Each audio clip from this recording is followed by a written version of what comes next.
Well, it's rare that we get songs officially confirmed for the Eurovision Song Contest in early November, but here we are with more than 6 months to go until the grand final, and we have our first entry. France Télévisions decided to take just about all of us by surprise and announced that they will be represented by The Voice winner Slimane and a dramatic and passionately performed ballad called Mon Amour.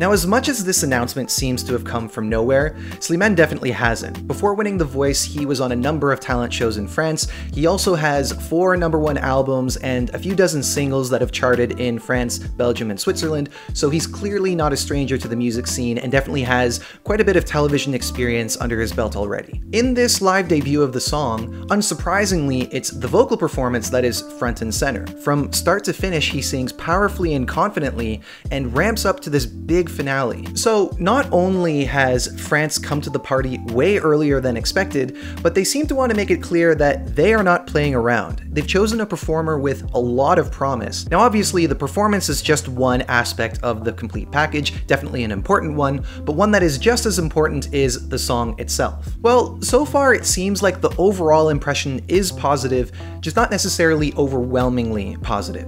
The most recurring comment that I see is that it seems like a song like this is destined for jury success, which is a remark that's mostly made in a kind and encouraging way.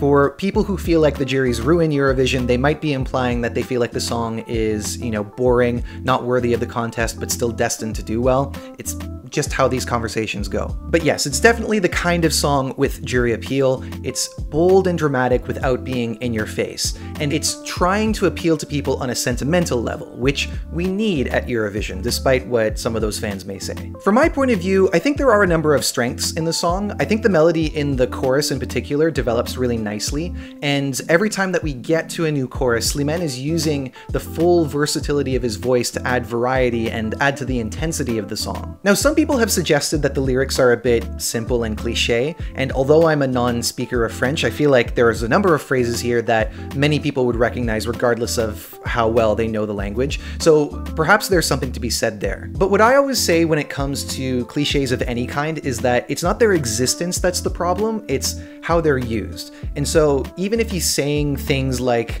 "I love you but I don't know why," in a very direct way, as long as all of the other elements complement what's being said and convey an authentic feeling, then I don't really think it's a problem. In fact, you could argue that the simplicity of the lyrics actually might work well for Eurovision because it means the song has the potential to be more widely understood, especially by people who might have had mandatory French education that is mostly forgotten, but still hiding there somewhere deep in the mind. If there's anything to be said about where the song falls short, I would say that it's a bit of a slow burner. It doesn't have that instant grab that a lot of successful songs at Eurovision have. You just kind of jump right into the first verse and go from there. Mon amour, dis-moi à quoi tu penses.